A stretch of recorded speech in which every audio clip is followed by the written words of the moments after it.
What's up, welcome back to Nostalgia. Dave here with our podcast. What's going on in pop culture right now? This week, of course, we had to talk about Drake's Iceman and the two other surprise albums he also released. A lot to talk about with Drake. In addition to that, other stuff, of course, still happened. New ITZY album, had to get into that. The Marvel Punisher One Last Kill special presentation on Disney Plus happened. Had to get into that. Two other movies, Guy Ritchie's In the Gray and The Wizard of the Kremlin from Olivier Assayas. A lot to get into this week. Make sure you subscribe. YouTube.com/nostalgiapod. Linktree.com/nostalgiapod. See links below. Leave a comment. Let me know it's good. And let's get into it.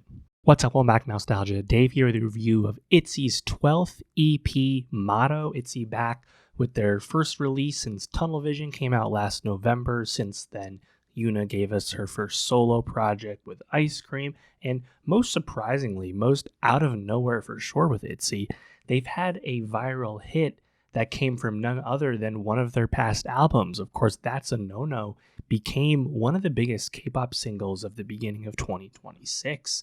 So much so to the point that ITZY was actually re-promoting and performing this song once again at the various variety and competition shows that dominate, K-pop promotions. This is a song that came out on their album back in 2020. Really cool to see that they're able to find that much success re-promoting a 6-year-old song. After the unexpected new success of That's a No-No, I was hopeful that ITZY's 12th EP, Motto, would keep that momentum going, and for the most part, I think it does. We've been talking about ITZY trying to find a sound that would work for the undeniable talent and unique charm that this group exhibits, and the recent releases have continued to be up and down. There are moments to like and moments to scratch your head at. I like the use of electronic production on the title track, Motto. This EDM lean still has more of a pop bent and stands alone to the sonics a lot of the hype groups are doing right now. With its propulsive bass, it's simply one of the best ITZY beats in some time. Motto is clearly the highlight of the 3 group tracks, but there are also 5 solo singles on this project, and they definitely give us some of the best ITZY solo material to date. I like the upbeat pocket. Frankly, I wish we heard that sound more on Yeji's previous solo effort. Jaeyoung's Undefined is really awesome. She's often been underrated and overlooked within the context of ITZY, but I think the composition of this song with these illustrious brass instruments sounds really great. But the highlight out of nowhere is Look from Ryujin, which is the banger we've always wanted from her. She has such a unique affectation and a really signature charisma that's endeared people to her for a long time. This is a great version of her doing that on a solo track. I think this song is really cool. So yeah, for an ITZY EP that's only 3 group tracks and a lot of solo material, I think this has a lot worth revisiting, and I hope ITZY keeps this momentum going. Maybe we can get another full-length album in the fall. It's been a while for them doing that. They continue to crush it with their Japanese releases whenever they come out. Those don't get nearly as much attention, but I continue to love a lot of their Japanese material. Nonetheless, yeah, I like this one quite a bit. Going through the songs a little deeper here, thinking about that song Motto, I think the vocals really fit the tempo well, and you have this propulsive bass line right away with the track. This immediately grabs your attention. The pre-chorus is solid. I think the overall main chorus is much better. The beat really carries it. The vocals kind of have to blend into the song, but I think it really works. Glitch gives you more of an underwater drum sound at the start, unsurprisingly, with a glitchy beat. I think vocally the group is pretty fun here. There's some amusing harmonizing that the group does within the context of this, quirky beat. Ryujin's use of like a deeper register style definitely makes a nice, contrast to the other vocals on this song. And the last group track, You and I, this is definitely a sparser beat, but stands out because there's this kind of like a cappella hip hop flow from Ryujin and later from some of the other members as well in other verses. And that's just a sound that's very interesting to me. That delivery style it sounds unique to ITZY. Like I haven't really heard him do something like that before. It was a intriguing moment for sure. The beat becomes a bit more involved in the chorus, but those verse moments definitely got my attention as something a little outside the norm. And then going to the solo tracks again, Yeji's Pocket, very upbeat. I wish we had more of that energy on the Yeji solo. Yeji has, for a long time now been established as like that vocal ace, do-it-all member of ITZY, and she is at the centerpiece of most great ITZY songs, right? And her solo stuff with Air didn't quite do that for me. I would love to hear more stuff like Pocket. I love her delivery overall. I think there's some great vocal melodies here within the verses, even some fun use of autotune, frankly, and a really nice outro as well. It's a highlight, absolutely. Asylum, This is kind of like a stadium rock ballad from Leah. Not really my style, but I think it's a pretty good use of that genre. Like, I think it works well for what the type of song it is. As I mentioned, Look from Rujin is just a complete banger. Rujin's so good at that kind of aloof affectation vocally, and she does it, in spades on this song. And she pitches her vocals up at times. Definitely some Charlie XCX vocal inspiration here at moments.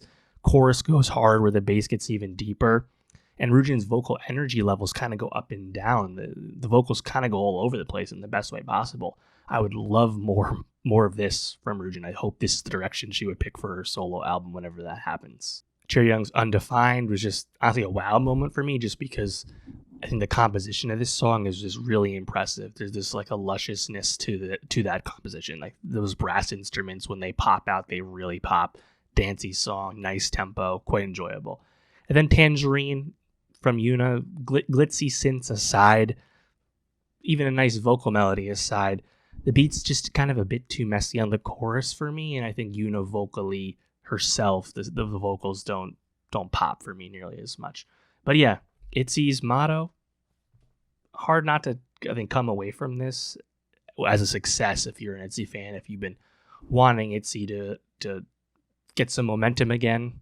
I think this is a good example. I think now, of course, we've said this before, when ITZY seemingly had found some successes, will they commit to this sound or will they do something else again? It's hard to be confident in either direction, so we have to wait for the next one and see if they really keep something like this going. But I'm happy with this for sure. Let me know, though, what you think of ITZY's latest EP, Motto. What song did you like the most? And for more music reviews, more K-pop reviews, subscribe. And I'll see you next time. What's up, Welcome Back Nostalgia? Dave here with the review of The Punisher: One Last Kill, directed by Ronaldo Marcus Green, starring John Bernthal, written by Green and Bernthal. This, of course, is the return of Marvel's Frank Castle / The Punisher that Bernthal originated back on the Netflix iteration of Marvel Television for a 2-season run. He then reprised that role in the season finale of Daredevil Born Again Season 1 last year. We are just 1 week out from the conclusion of Born Again Season 2, where Frank Castle did not appear, but we knew that they were making this Marvel special presentation. This is the third of those special presentations on Disney Plus, following Werewolf by Night and the Guardians of the Galaxy holiday special. I do appreciate these one-off, usually sub 60-minute short films / single episode things that Marvel Studios can do on Disney Plus. I actually think it's a methodical and concentrated way to keep that storytelling going in some manner on the streaming platform in a way that actually makes sense. With the conclusion of Daredevil, we've been talking about Marvel largely abandoning the live action storytelling on Disney Plus. Disney also doing the same thing with Star Wars, it seems.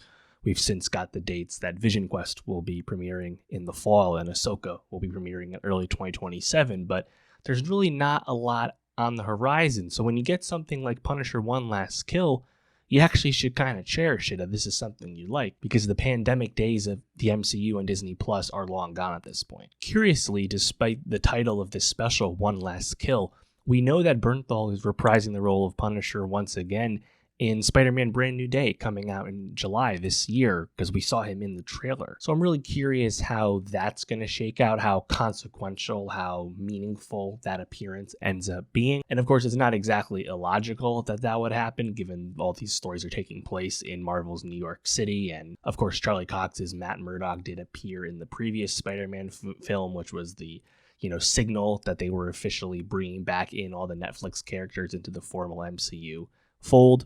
Nonetheless, here we are. I quite enjoyed The Punisher: One Last Kill because this Marvel special presentation knows exactly what it's trying to be. 48 minutes long.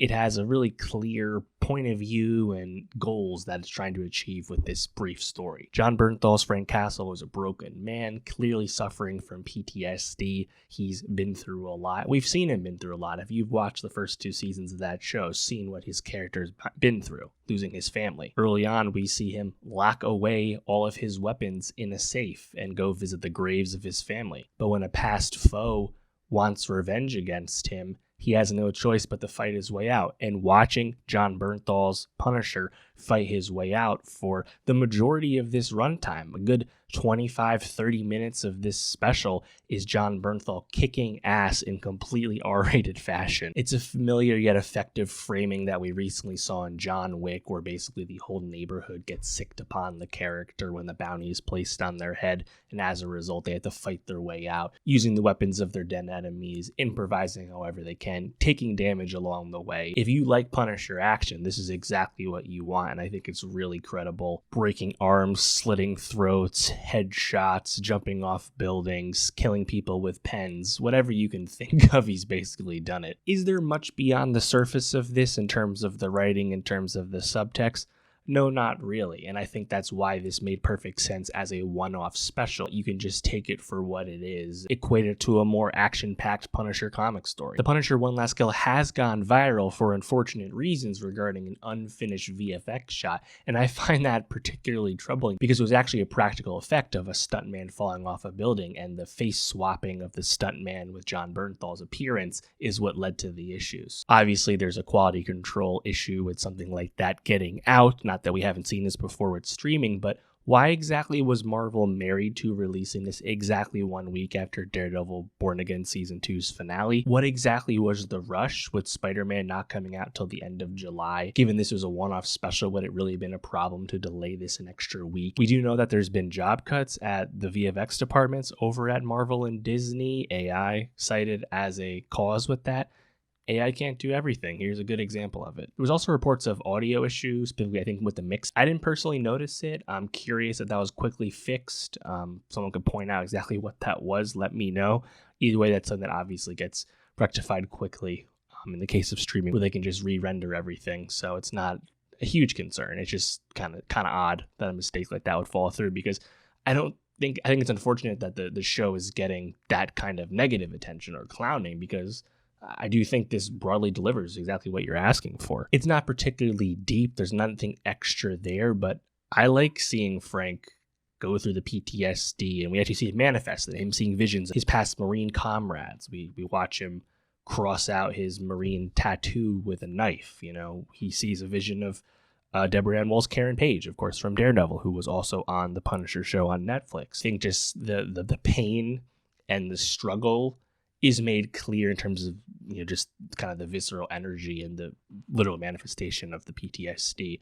Of course, Jon Bernthal playing a more rugged Frank throughout this special with, you know, a longer hair, a gruffer beard. He's very cleaned up at the very end, back in the formal Punisher getup, you know, with the skull chest plate and everything everyone knows, and you'll see that in the marketing, but that's not actually the version of the Punisher that you see for the majority of the special here. I believe that's the version we'll see in the Spider-Man movie. Nonetheless, I was happy with it. You know, the matriarch of the Italian crime family that is seeking revenge against Frank for killing all of her family members. Frank, of course, seeking his own revenge for the death of his family. The way she kind of approaches him and does, lays out his ultimatum, you know, at this time everyone's going to come for you. It's a bit thick. It's a bit literal. It's a bit heavy-handed for sure. Judith Light doing the spiel there. It's like trying to evoke Olenna Tyrell from Game of Thrones, R.I.P. Diana Rigg. It's just not done in nearly a sophisticated way.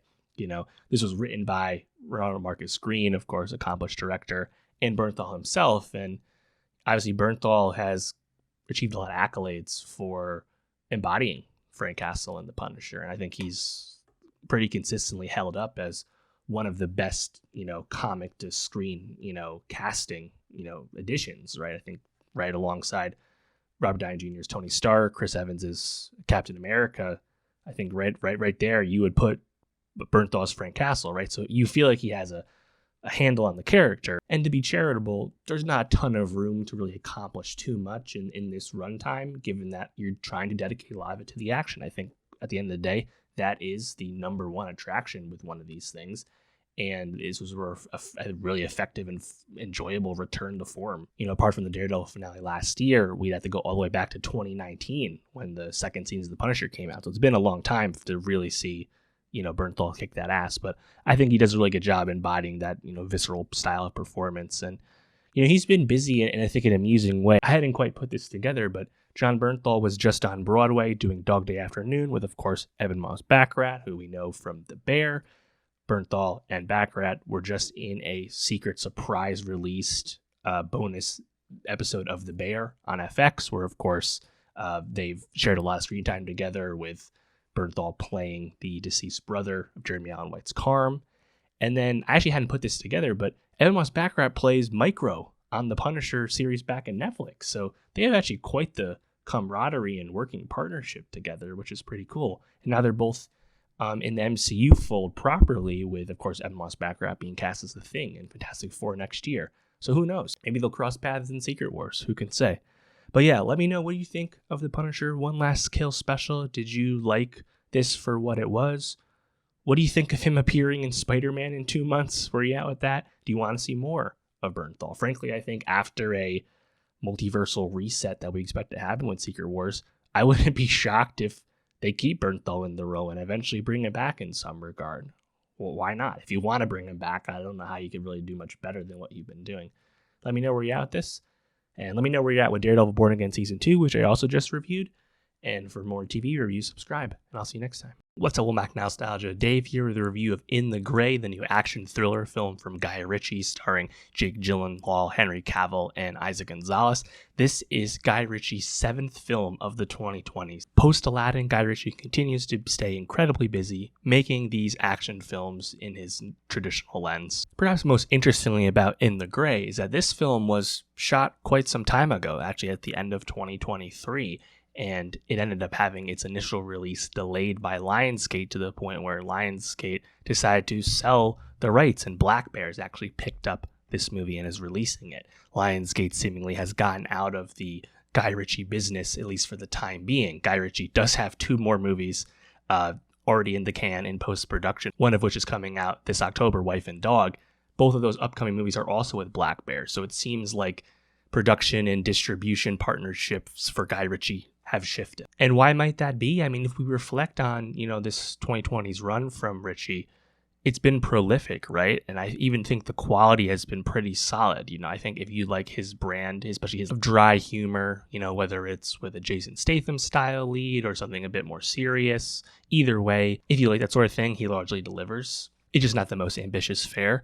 That being said, those movies have started to struggle at the box office for Ritchie, right? I mean, with few exceptions, like Wrath of Man had a surprisingly really robust international box office, but Operation Fortune had a really troubled release, for example. It's been quiet, and it's not that the quality has drastically suffered anything. I thought The Covenant, for example, with Jake Gyllenhaal was really tremendous. But on the other hand, I think audiences maybe have noticed that this style, this run from Ritchie, is just at a different point in his career than, say, maybe where he was, pre-COVID, pre-Aladdin, when we think of like the Man from U.N.C.L.E. remake and the Sherlock Holmes films, and of course his 2 classics in the beginning of his career with Snatch and Lock, Stock. We're not really at that level right now. But I do think it is kind of admirable that he continues to just make these movies that, frankly, I think punch above their weight, right? They're not super expensive. They're not super cheap either. But I do think they go farther than they should have. I think a big part of that is these movies just have loaded casts. In the case of In the Gray, you have a really stacked trifecta at the top with Jake Gyllenhaal, Henry Cavill, and Isaac Gonzalez. Cavill and Gonzalez is their 3rd time working with Ritchie, Gyllenhaal his 2nd. Additionally, you also have Rosamund Pike, Fisher Stevens, Christopher Pugh, and Carlos Bardem, the brother of Javier Bardem. Loaded cast, and it's shot and takes place almost entirely in the Canary Islands, so it looks really nice. I mean, having the ocean backdrop in general makes the film visually pop, and a lot of the outdoors action set pieces look pretty solid. Is Guy Ritchie's In the Gray anything you haven't seen before from Ritchie? No. When you take a charismatic stacked cast, when you have a really stacked cast featuring Jake Gyllenhaal, Henry Cavill, and Isaac Gonzalez, the floor is just inherently higher. I thought In the Gray was really entertaining and one of the better Guy Ritchie films of this prolific run he's been on. Coming in at a brisk 90 minutes, the film is exactly what you want it to be. Isaac Gonzalez plays Rachel, a lawyer tasked with acquiring a debt from a billionaire criminal. Gyllenhaal and Cavill play her extra legal security / insurance policies. It's one of the best roles Gonzalez has had in quite some time. She has a lot of screen time. And Gyllenhaal and Cavill, I really write at home with this wisecracking security fixing work as they both narrate events and plan out various contingency plans as they work to secure their boss and ensure she achieves her objective. Is there much in the way of suspense or tension of whether the various things they outline in their plans will come to pass? No, of course not. Everything they talk about and foresee as a failsafe obviously happens. This movie has to have its action sequences, but I do think it's pretty thrilling and satisfying to see a lot of that played out, even if it was just dictated to us through the beginning of the movie.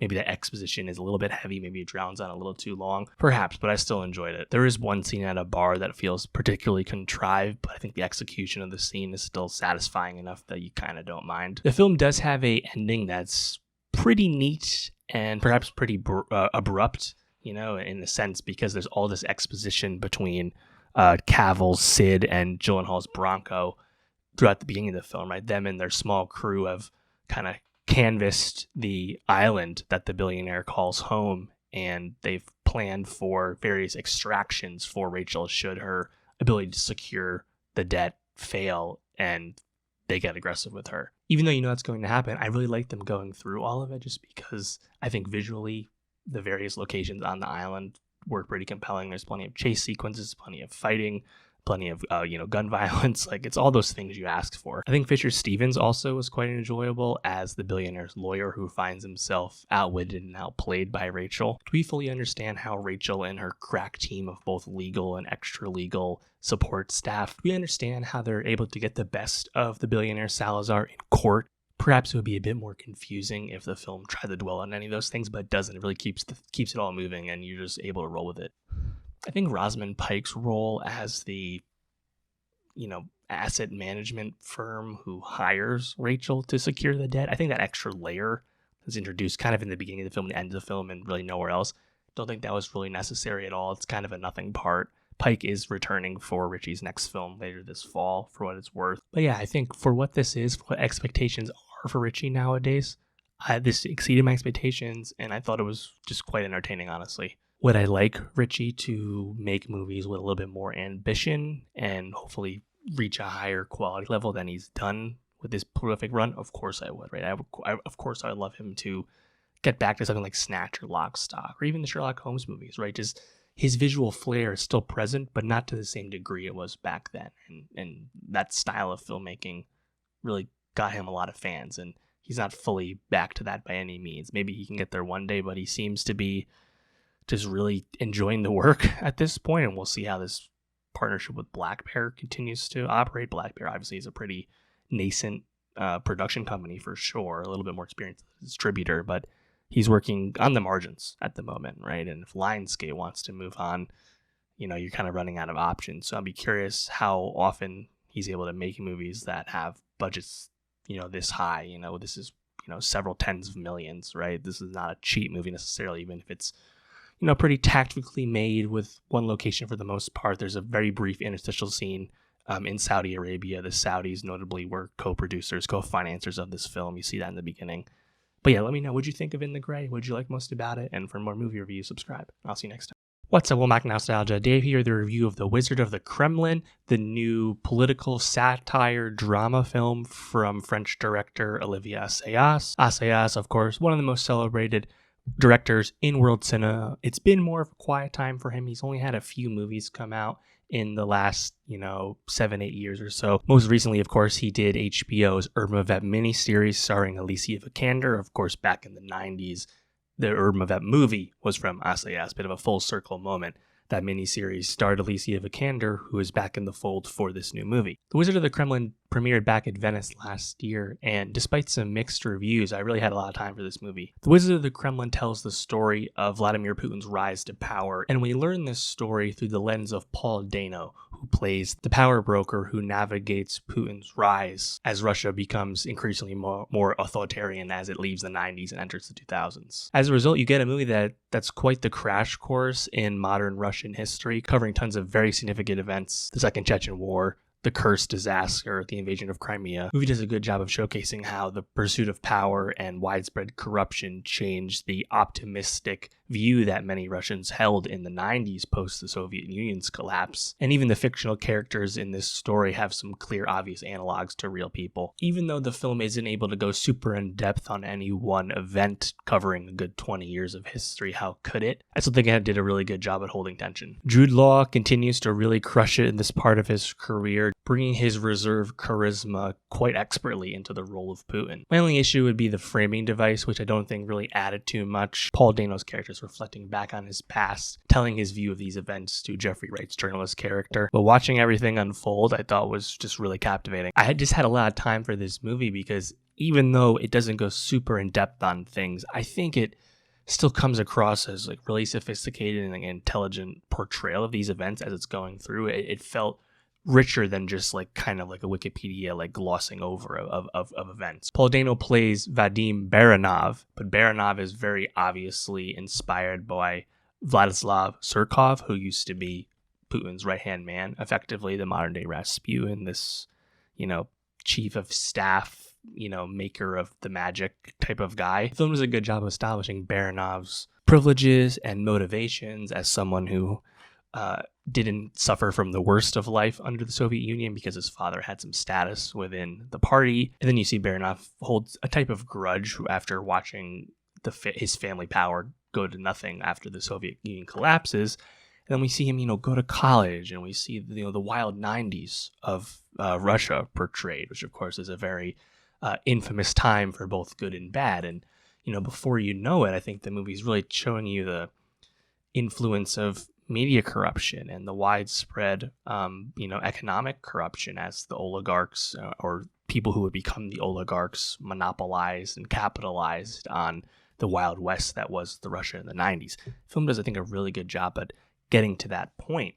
And, it takes a while to introduce, Jude Law's Putin. But I think they do a good job of giving that arc of Baranov's character. Alicia Vikander is in this movie as an actress who has a clear point of view on things and is pretty strong-willed, and her and Baranov kind of hit it off in a certain sense, at least for a time. We also get introduced to Tom Sturridge's character of Dmitry Sidorov, who is a very obvious analog for the infamous oligarch Mikhail Khodorkovsky. In terms of appearance, in terms of what happens to the character, it's a very obvious analog. But I really like just how the movie shows the tactical planning of the corruption and the power of using the media to influence public opinion and things like that. And before long, once they decide to recruit Putin from the FSB and make him a politician effectively, and Putin has a gruffness, a matter-of-factness. He doesn't really care about pleasantries all that much. Jude Law really nails that stuff. In terms of what we understand of like Putin as a public figure, it felt really, really accurate.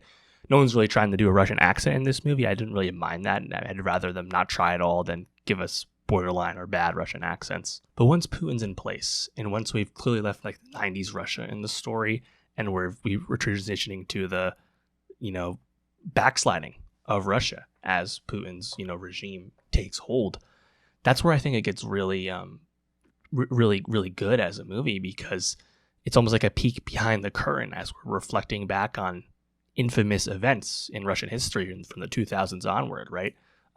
The apartment bombings in 1999, and whether those were actually false flag operations to help incite the Second Chechen War. All that stuff, they don't spend too much time on it, but you're given enough of it to, have plenty to chew on. Of course, the Kursk submarine disaster and the fallout of that and the big embarrassment that it was, right? I think that makes a big impact. In general, you have Putin's Napoleon syndrome and his desire for self-importance and self-respect and feeling like he's disrespected by America and the West in general. All those things come through, I think, really, really compellingly. And of course, we get to some more familiar current-ish events where we, the Orange Revolution and, of course, the invasion of Crimea get here. But along the way, we even get introduced to Prigozhin, in his early days, pre-Wagner Group, where he's more involved in, in disinformation campaigns on the internet. Like, yes, is this a crash course? Is this a Cliff Notes of all the things we think about that Russia has done as a bad actor? In a sense, yes, but because the movie treats, Paul Dano's Baranov as kind of like a Forrest Gump type character who's just kind of going through it all, I think it really weaves together nicely. And above all else, you have Baranov's character, and and he's able to reflect to Jeffrey Wright's journalist. He's able to reflect on how these things have happened, and with some time having passed, and yet his callousness, his banal response to most of what has happened, and just the inability to accept things as they actually were and be just a spin master at times, even in reflection, even in retirement. I think it really does give you a lot to sit with. So yeah, I really liked it. I mean, there's a lot of famous faces in the movie. There's even some stuff that's more ambiguous, the true history that this movie shares a clear point of view on. The movie tells you it's fictional in the beginning. It's actually based on the 2022 novel from Giuliano da Empoli, who is a political essayist. That being said, I think it's pretty clear to draw the real life parallels. And yeah, I really enjoyed it. Frankly, it made me interested in reading deeper on numerous aspects and events that are portrayed in the movie. Maybe if you're like a Russian historian, maybe this is just too thin for you. But I really quite enjoyed it. And I think Dano's performance alongside Jude Law's supporting performance both do a lot in this movie to, I think, make it work and make it all flow together and not feel too unwieldy. Alicia Vikander, I thought, was quite good in her role of Senya. Frankly, I think it's one of the more intriguing Vikander roles in some time. Of course, been a fan of her for ages now. It's been 10 years since the Ex Machina Danish Girl, double whammy that really burst her onto the scene. She hasn't really been able to quite get back to that momentum, but I think she's always great whenever she's used. And this character, really more of a personal life character for Danos Baranov more than anything else. But I did like how she fit into the story. Let me know, what did you think of this movie? Olivier Assayas, it's his first. He had a French movie come out a few years ago, but before that, it was Wasp Network on Netflix pre-pandemic, which was so a movie. He's been quieter, right? Even the Irma Vep, Redux on HBO didn't get a ton of love, didn't get a ton of attention, right? And this movie, frankly, it's got pretty mixed reviews out of Venice. It's getting a pretty quiet, small release in the middle of May as like summer box office counter programming. It's basically coming and going at this point. But I think people that check this out, that are interested in this, might surprise themselves given what they've heard about this far. Let me know what you thought of it, and for more movie reviews, subscribe, and I'll see you next time. What's up, All Mac Nostalgia? Dave here with a review of Drake's 9th album, Iceman. There's a lot to talk about with this album and where we're at with Drake today. I'm going to focus on Iceman specifically here and do separate reviews for the two other surprise Drake albums that are out today as well, Habibti and Maid of Honour. But talking about the three albums as a whole is important in terms of what it says about where Drake is at right now. What I'm not going to do is rehash the beef with Kendrick Lamar, despite Drake's insistency on keeping that going. Nevertheless, Iceman is Drake's first solo album since the Kendrick beef exploded, of course, in 2024. For All the Dogs came out back in fall 2023, but Drake did release a album, of course, his collab with Party Next Door, Sexy Songs for You, in early 2025. So Drake has not been away by any means. I mean, he's coming into this release day, 10th in terms of monthly listeners on Spotify. People have still been rocking with Drake, listening to his music catalog, at least. The calls of Drake's demise as a cultural figure were always extremely exaggerated, and that has already borne out. And that's before we get to Iceman assumingly having a really big first week here, given all the anticipation and hype regarding it.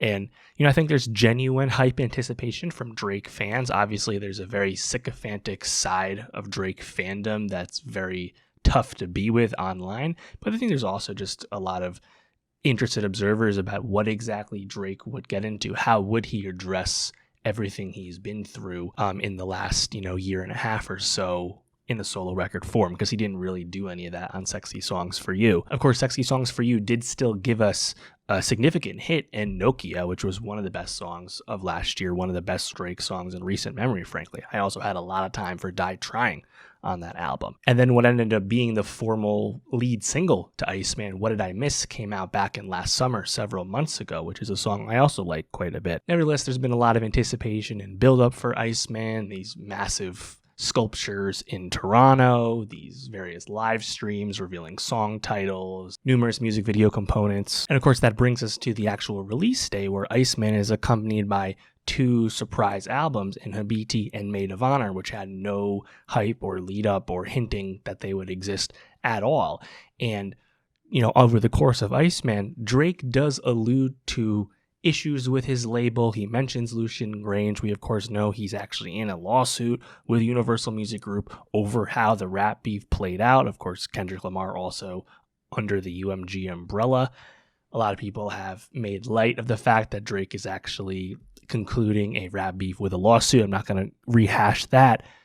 But it does bring up the question, are these two other albums released as a way for Drake to satisfy in some manner his outstanding, record deal that he has with Republic Records and UMG, a la what Frank Ocean famously did a decade ago, where he released Endless, his last Def Jam album, and then of course he released his opus Blonde one day later. Is that what Drake's attempting to do here with these two albums? Again, I'm going to leave a link below with separate reviews of those albums and what they do and don't achieve musically, but I do find it at least curious that Drake attempted to go down this road.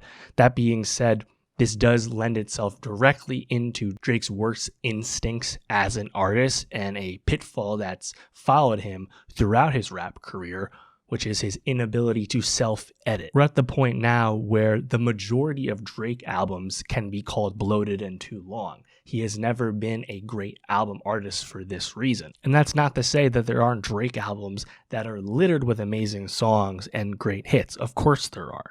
I've done a Drake album ranking before, check the link below. But he simply just gets in his own way. I think the best example of this problem working out in a positive enough way was with Scorpion, where it was clearly positioned as a double disc album with a rap half and an R&B half.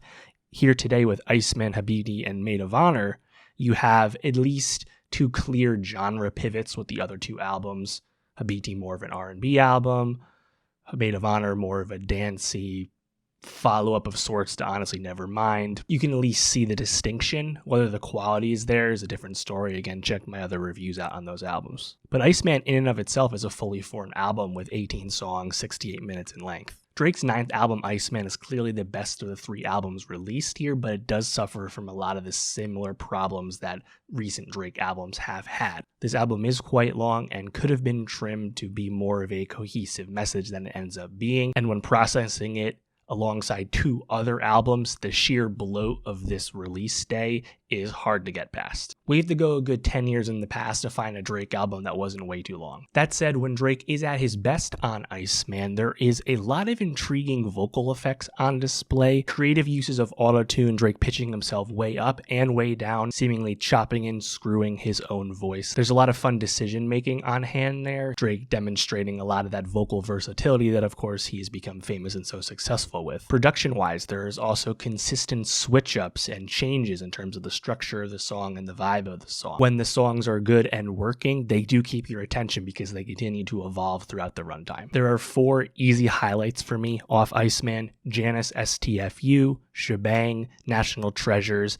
and Too Hard for the Radio. Janice and Too Hard for the Radio in particular really stand out to me in terms of what Drake's able to accomplish vocally. I think those are really fun, high energy songs that really keep your attention. It is no surprise that Iceman is also featured with numerous disses and subliminals laid at numerous Drake opponents, largely the result of the subsequent beef with Kendrick. I do think some of these bars are pretty good. There are some pointed comments on some of Drake's new foes. None of these are actually diss tracks though, so they have to be viewed in a different lens. In conclusion, the good songs on Iceman I do really like, but once again, Drake gets in his own way with his inability to trim a track list and make decisions. Drake should be above the NBA Youngboy approach of throwing everything he's ever made at you. We don't need 2.5 hours and over 40 songs of new Drake material on the same day. Not all of these songs were worth hearing. And surely when you listen to some of these songs, and again, most of these songs I'm talking about are on the other 2 albums, but surely when you listen to a lot of these weaker songs, you have to wonder what Drake heard in them. Why did he want to put a song like that out? What exactly grabbed him about it? And it's confusing. It's really hard to explain. I also should note, Iceman as a album name I actually like. That said, the cover is a bit curious. Of course, it's very obviously a reference to Michael Jackson's White Glove. I wonder how long this cover has been in the can. Was this a late reaction to the success of the Michael Jackson biopic film? I'm not sure. I also find it curious that Drake wanted to evoke a comparison to Michael Jackson, given one of Kendrick Lamar's favorite references to Drake and younger people. Nevertheless, going through the track list here on Iceman, the first song, Make Them Cry, this is frankly like a Diet Tuscan Leather to me. This is just way too mid-tempo. It does have a soulful switch up in the middle where you get more drums. I do like the ending. Lyrically, there's some nice references here. His dad dad having cancer, battling the label right away. The notion about him being back in rotation I thought was kind of confusing given how successful Nokia was last year. Like Drake never actually left rotation in reality. Also, there's a crazy bar in this song. I feel like BTS, because it took the whole career for me to be so discovered. That doesn't make sense as a BTS line because of BTS's immediate rocket ship fame, 12 years ago. And Drake himself was also never behind the scenes. What, take Drake a year and a half, 2 years to blow up with So Far Gone, lead into the lead up to Thank Me Later? Like, Drake talking about his whole career needing anyone to think about him in any way is just kind of stupid. Track 2, Dust. I like that gospel harmonizing you get, more of the melodic sing-songy Drake. Could this have been a Sexy Songs for You leftover? This song eventually switches to more of a traditional, straightforward rapping Drake, and I think the energy level is better for it here. Despicable line about Sam Bankman-Fried and freeing his dogs. Do not like that. That said, I think Go Below the Dusk Off Your Plaques is pretty good. That's a pretty good subliminal. I don't know if that's at anyone specific, but I like that one quite a bit. That said, I don't like Drake bragging about being like a big crypto bro. It's not cool. It's never been cool. He's also made most of his wealth in cooler ways. Talk about that. Whisper My Name. I think the beat here is pretty cool. I like that bass drum. Some interesting synth flair going on. I like the vocal inflection. I like that switch up from Drake. I think the second beat switch up is pretty cool. The bass gets even deeper. I think he disses Erewhon from LA, which is funny. You do get one of the Jay-Z disses here. I'll take 500,000, not the dinner. I can never learn shit from none of y'all. Of course, that leads us to Janice STFU, which is one of my favorite songs on Iceman. I love this melody. I think it's very catchy. This song is definitely helped by the very noticeable chorus interpolation from Licky Lee, which is officially credited on the song. But what I really like about it vocally from Drake is you eventually approach this really fun, deep, distorted auto-tune vocals from Drake. I think this song, just as it progresses, is a great example of Drake's vocal versatility. And I think the non-auto-tune, more straightforward bars also go really hard and really ride the beat well. Who else could this be about? Janice is the name of Baby Keem's mother, for what it's worth. Ran to Atlanta. This song is notable because, of course, it features Future, and Future was at the center of the kicking off of the most recent beef between Kendrick and Drake. Of course, Future's song like that, the Kendrick feature that blew everything up, was on a Future song. And they had not collaborated again until now. Does it make sense that they've realigned? Honestly, yeah. Like, they were so close for so long. Any of his beef with Metro, Boomin, and others, maybe that didn't really affect Future in the end. It's pretty notable. I like the glitzy drums. I also like the Molly Santana ad-libs and then her actual feature when it shows up. Drake has always had his finger on the pulse with new and upcoming talent. No surprise really here. I think Molly's lyrically pretty whatever here, but I like her delivery. I think she fits the song nicely. I like Shebang a lot. I love the background like sample going on here. You have some Migos ad-libs, Drake with a very clear reference to Bryson Tiller and his hit song Don't. Of course, Bryson and Drake previously linked in the early days. Bryson doesn't sign the OVO, kind of a full circle moment there in a certain respect. They have worked together in the past, but regardless, still cool. More of a staccato flow on the hook from Drake.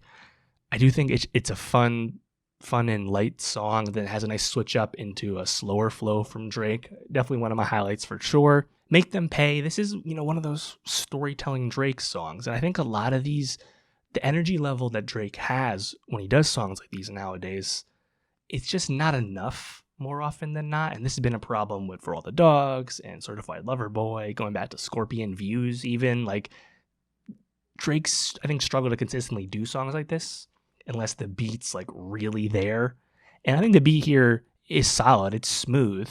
But like wordplay, one-linery Drake, it can be hit or miss for me these days if his delivery's not all the way there. But, you do have the reference to J. Cole here, saying fuck the big three anyway. He references Khaled by name.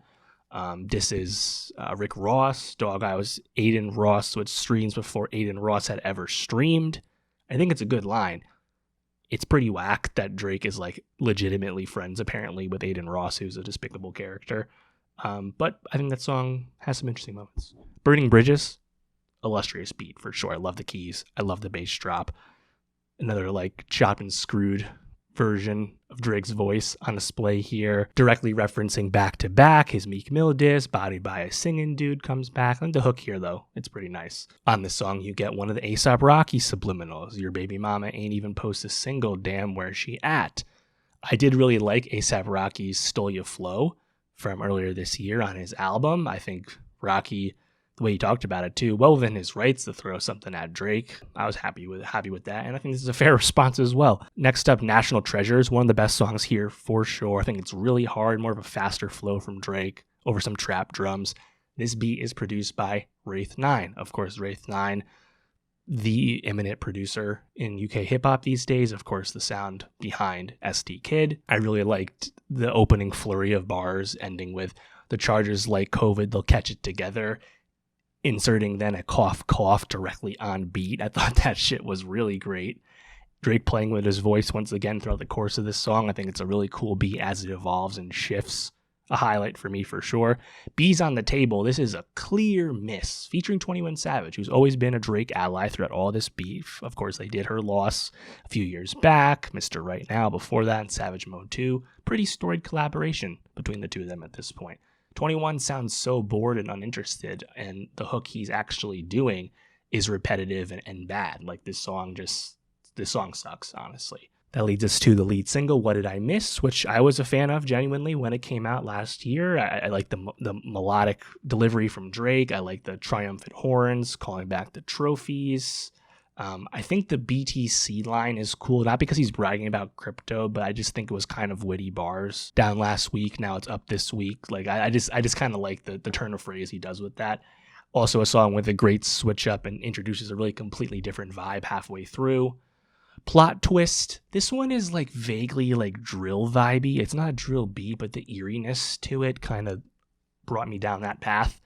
I think this song is like so-so. I think it could have been better, but interestingly, the energy level is interesting. I think my favorite song is What's Next. Too Hard for the Radio. Reference, of course, to Mac Dre, R.I.P. Man, I think this song is so hard and so cool because of how it changes. I mean, there's the ad-libs are there.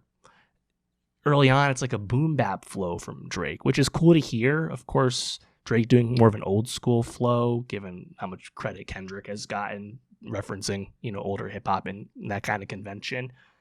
But vibe-wise in the beginning, it reminds me a lot of Nice for What, of course, off Scorpion, one of the biggest songs from Drake's career.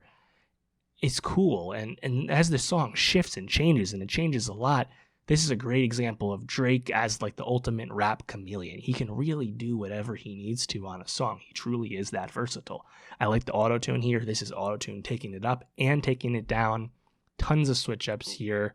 I like the way the strings drop in at the very end. The beat eventually completely changes, lending itself more towards the West Coast with a really pointed series of bars dissing DJ Mustard. And I think the bars are really great, honestly. Of course, Mustard produced Kendrick's Not Like Us. He was at the center of the Drake-Kendrick beef. Mustard heard about us, gotta catch up to the slaps. You ain't had one since me and YG rapped. Of course, a reference to Who Do You Love from 2014, an absolute banger to this day. He continues, facts 900 million for the tracks. Rack City, bitch, we remember that. Yeah, you should try and get back to that. Also a great bar to diss him for how old Rack City is at this point. Mustard obviously has had a good career since then, but like those are nice bars from Drake. I cannot deny it for at all. Make Them Remember slows down, more jazzy. There's the line about Drake talking about his skin color and his braids. Do they want to not see me? Not see. Can go either way on that. This is where he talks about LeBron James and him and Drake not getting along anymore. 23andMe line.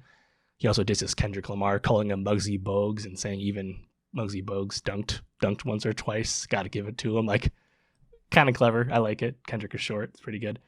Little Birdie. I wish this song was better because I think the really pitched up vocals and the synth flourishes on this song are interesting, but it just doesn't amount to enough for me in the end. Same thing with Don't Worry, which has decent vocal melodies, but doesn't really amount to much either. Firm Friends, Conductor Williams beat. Cool to hear Drake on one of those. Jazzy keys, nice kick drum, direct callback to Energy off If You're Reading This. Enemies got a lot of enemies. Also a nice callback to Drake's early discography. I Am So Far Gone That Thank Me Later Is Useless Now. Quite curious. And then lastly, Make Them Know. It's whatever to me. I like the bass hit. 4 songs I really, really like. Some other moments I can acknowledge, but a lot of other songs that the ideas were interesting, just the execution is not all the way there. And that's how I think I felt a lot about a lot of Drake albums of late. You know, having Molly Santana here, having Wraith 9 production, Drake continues to be really pretty deeply attuned to younger and up-and-coming talents and, changing rap trends and stuff. You'll hear flows on here that are definitely reminiscent of younger talent than Drake for sure. It's what we expect from Drake. I think it's one of his strengths, especially when he's doing it, respectfully and showing love the way he often is, to his credit. But when I view this album, it's hard not to view this album and listen to this album in the context of it being released alongside 2 other albums. And there's about 90 more minutes of music from Drake that's quite lesser. And it's hard to separate Iceman from that. I've tried to do that. Again, see my links below for my reviews of the other albums, but it's really hard to do that separation when Drake is intentionally giving it to you in a way that's not asking it to be thought of separately. Let me know, what'd you think of Drake's Iceman? Were you anticipating it? Were you not? What diss were you most happy with? I do think there's some good candidates. What song did you like the best? Let me know. And for more music reviews, more rap reviews, subscribe. And I'll see you next time. What's up, Womack Nostalgia? Dave here with a review of Drake's 11th album, Habibti. Habibti is one of 3 new Drake albums released on the same day alongside Maid of Honour and Iceman. Maid of Honour and Habibti were surprise albums. I talked a lot about the lead up into this, what these 3 albums say about Drake, and the general state of things with Drake within my Iceman review linked below. Check that out for more of the bigger picture thoughts as well as my review of the Iceman album itself. Also see the links below for my review of Maid of Honour. Going to keep this to just my strict review of Habibti itself as a project, but expand that a little bit into what Drake releasing this says about where Drake is at right now. I don't want to rehash too much of what I said about Iceman, but Drake releasing over 2.5 hours of music alongside these 3 albums was simply too much. He continues to be his own worst enemy in terms of bloated releases and having an inability to self-edit and, make decisions. And I do think that's a bit disappointing with this whole release rollout here regarding Iceman and these other 2 albums, because I do think some of the spirit of what he's getting to with the 2 other albums is intriguing and does speak to a core tenet of Drake as an artist. Habibti is clearly released here as the R&B side of all the new music Drake is getting. Not that he doesn't croon and sing on Iceman and Maid of Honour. Of course he still does. But Habibti is really leaning into that side of Drake. This is not the first time that Drake has tried to make a really clear genre distinction with his releases. The most obvious example of this, of course, is Scorpion, with its 2 distinct halves, one rap, one R&B. In a vacuum, there is some merit to Drake showcasing his chameleonic abilities to dabble in other genres and credibly do other types of music besides being still a very skilled rapper when he's actually at his best. I look back to Sexy Songs for You from last year, of course, Drake's collab album with Party Next Door. Of course, Nokia was the big hit off that, which was a massive smash, of course, but I also thought the song Die Trying in particular was incredibly eye-opening in terms of what it said about Drake's abilities. That was basically Drake making a kind of sung light folk song of sorts, but man, was that song a banger. I thought that was a really impressive track. I wish we got even a semblance of what that song makes you feel like on Habibti, because to me, Habibti is just a complete throwaway. How many of these Habibti songs were leftovers? It's really hard to tell, but this album is bad. Like, there's just not much interesting here. We've heard a lot of crooning Drake. We've heard a good amount of R&B Drake at this point. Is anything on Habibti up there with the best of that side of Drake? The answer is definitively no. And we're going to see this bear out over time. Of course, Iceman and these 3 albums together are on track for a massive, week in terms of first week sales and streaming numbers and things like that. The overwhelming majority of that attention is being paid to Iceman. Iceman is where there's at least the most songs worth revisiting and most likely to, lend themselves to, long-term fans and being a meaningful part of Drake's catalog. And there's been some kind of reductive conversation about Habibti, over the weekend and regarding, that was the album for the girls and Iceman's for the guys. And obviously that's super reductive, as if only guys like more rap-leaning stuff and only girls like R&B. It's a stupid thing to say. And yeah, are people going to bump maybe aspects of Habibti on TikTok for a little bit? Sure, I think we were seeing some of that. I don't expect any of it to last because the quality simply is not there. And that's my biggest issue with this 3-album release is, and you see some commentary from the more sycophantic Drake fans that are kind of defending the approach, but it's like there should be more of an interest in quality when you're releasing projects like this. Yes, is this the 11th or 12th Drake album, however you decide which one is which between Maid of Honour and Habibti? Yes. But your 11th or 12th album should not just be completely worthless and inconsequential, but it's so inconsequential. Majority of these songs are bad and uninteresting, straight up. Rusty Intro at least had potential because it was like a clear acoustic track, but I just don't think it's there. WNBA, that's more of like a traditional melodic Drake sound with these dancey drums. It's probably up there in terms of the best Habibti songs, not that it's really saying much. Slap the City, more of a nasally sound from Drake vocally. At least the song eventually wakes up as it progresses. High Fives, this is clear like sing-songy Drake. It's just not a full song idea. Like this just was not finished. I think the auto-tune sung vocals here from Drake just don't sound good at all. Like, yes, Drake has demonstrated R&B ability. That does not mean he always knocks it out of the park. He's done plenty of poor work in the past, and there's a lot of it here. Her Not There, featuring Sexy Red. She's also featured on Maid of Honour. Of course, they had a big collab together on Drake's last solo album, For All the Dogs, before everything hit the fan with Kendrick, of course. Drake's really singing on that one, for sure. I think that one also probably has potential to be towards the top of ones people revisit. I'm Spent with Low Shimmy. I thought this one was at least kind of interesting conceptually. You have Drake with these really slowed down, pitched vocals. It at least kind of held my attention. The song Classic, though, this is just like a complete non-entity, like the definition of a skip. Gen 5, more traditional, I think more of a standard auto-tune approach from Drake. It's whatever. I thought White Bone was pretty dull. Foxworth with Party Next Door, was this a Sexy Songs for You leftover? I'm not sure. I don't like it compared to the best songs off that. That's definitely for sure. And then, yeah, Prioritizing, also whatever to me. There's just nothing there. And when you give this album no room to breathe alongside Iceman, which does have some merits to it, and also Maid of Honour, which is just more interesting genre-wise, I don't understand what he was trying to achieve with putting this out. Of course, a lot of the talk has been even some speculation bordering on reporting starting to come out that maybe Drake released these 3 albums as a way to get out of his record deal with Republic and Universal Music Group. Of course, evoking what Frank Ocean did a decade ago with Endless and then Blonde. If that is the case, you can't begrudge him for what he's achieving with that, but it is awfully cynical to just kind of put out some borderline crap here with Habibti. Like, I'm most let down by this. I have no plans to revisit this. To me, this is the worst Drake album easily. I don't know what you would hold up as a contender for that, frankly.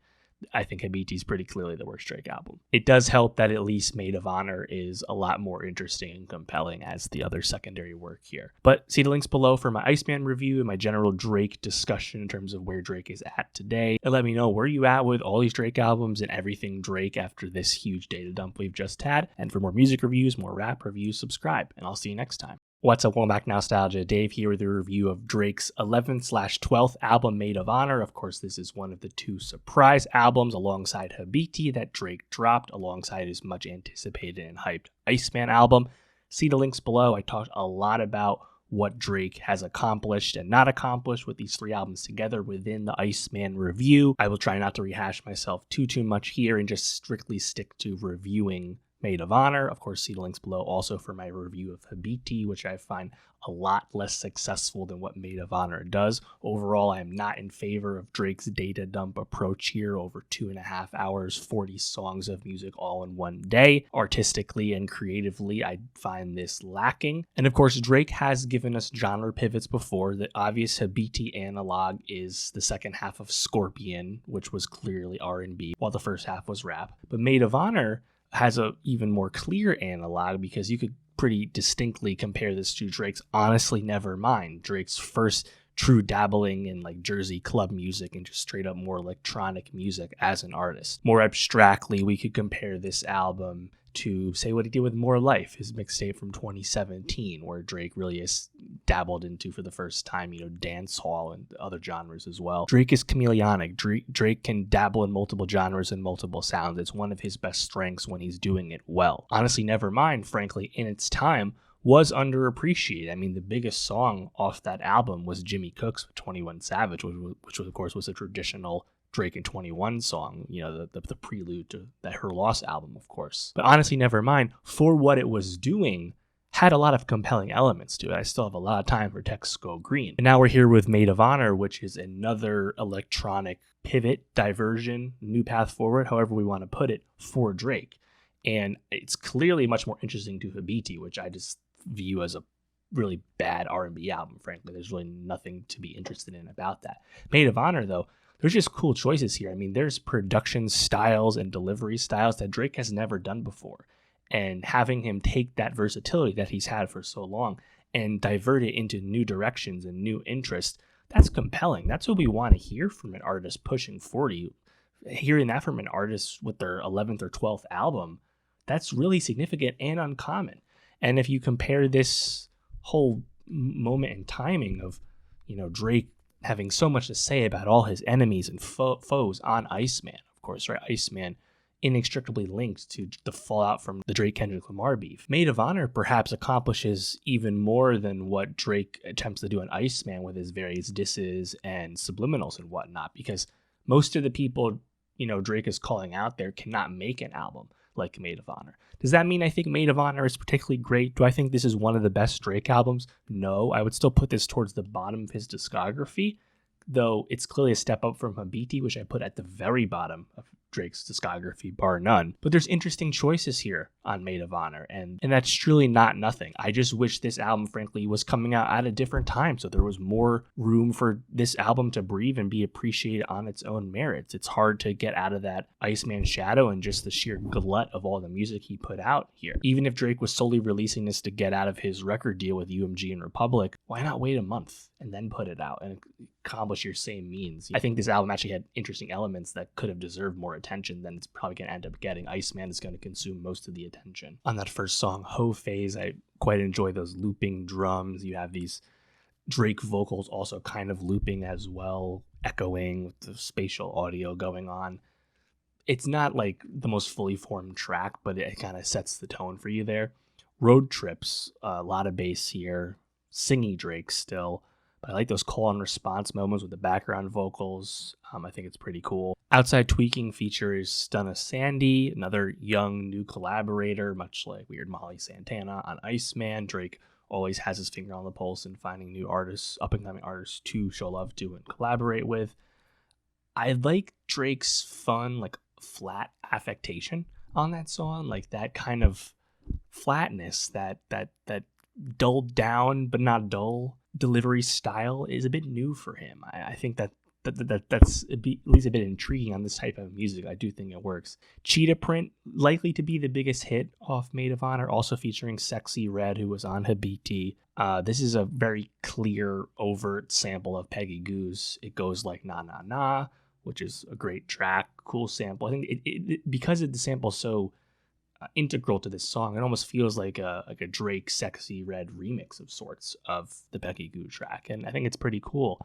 You have these distorted robotic vocals on the hook, Drake again with that more stoic affectation, and then the song has this huge switch up. Iceman was littered with switch ups, so you have another big switch up here with Sexy Red basically doing an interpolation of the Cha-Cha Slide, inserting lyrics more about twerking in the process.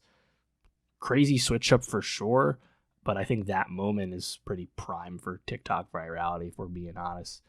The song does have these kind of random Drake crooning moments on the outro as the tempo picks up, but between the Cha-Cha Slide out of nowhere interpolation and then the really awesome Peggy Gou sample, I think it's a clear highlight for sure. We have Which One on here, which is the Central C featured song that Drake put out last summer after they linked up on the Radar freestyle. Song came out back in July. I was pretty mixed on it at the time. I'm still pretty mixed on it. I think Drake and Sench can make a better song in the future. This one doesn't really do a whole lot for me. Amazing Shape features Popcan. Popcan and Drake have a pretty storied collaboration history. I think the biggest song they've been on is technically Popcan does background vocals on Controlla off Views, which was a big track, of course. But this is Drake returning to dancehall, and I think it does sound pretty nice. It's more of a Popcan song, though, to be honest, than a Drake song. BBW, you have more of Drake crooning. The beat definitely leans a bit more tempo, a bit more of like deeper house, however you want to put it. I do think that's the most interesting element here. More of those robotic vocals show up, and the beat starts to really pick up and get truly crazy. And like the fact that like the beat gets as crazy as that's new for Drake. Drake doesn't really ride production like that before. It's cool. It's different. True Bestie, I like the feature from Iconic Savvy. I think the horns also sound pretty nice here. New Bestie, though, has a really middling start. I think it's just way too lethargic. The beat eventually does pick up, but the beginning of the song is really tough. Q&A, very dull, very uninteresting, not much there. Stuck. I think Drake is onto something with a song like that. Really energetic drums. I enjoy those synth hits. Higher pitched Drake delivery. Again, something he hasn't really done before. Dare I say this is a little bit boppy. Lyrically he's talking about like splitting Molly or some kind of pill with his girl. I like the Kendressa vocals on that post-chorus. I think this song works, because like lyrically it's very much within the normal Drake mode, but production-wise it's clearly something new. Goose and Juice, you have these up-tempo drums from Stuck remaining on this track. Drake's a bit more slowed down though for my liking. Kind of reminds me of like a Sway Lee style of, like sung Sway Lee. A little middling for me at the end of the day. The last song, Princess, at the beginning, it reminds me of like Drake taking inspiration from like Tizo Touchdown or something, kind of out of nowhere.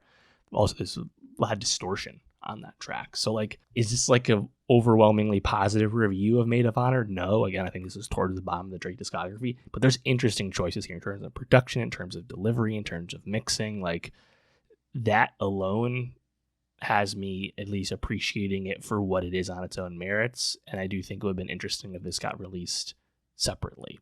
Of course, would it have been more or less rejected in the aggregate the way Honestly Nevermind was? Probably. But yeah, let me know where you at with Maid of Honour specifically. Do you like it more than Habibti like me? Of course, go back, listen to my Iceman review if you missed it for a larger discussion on Drake and everything that's happened recently. And for more music reviews, more rap reviews, subscribe. And I'll see you next time.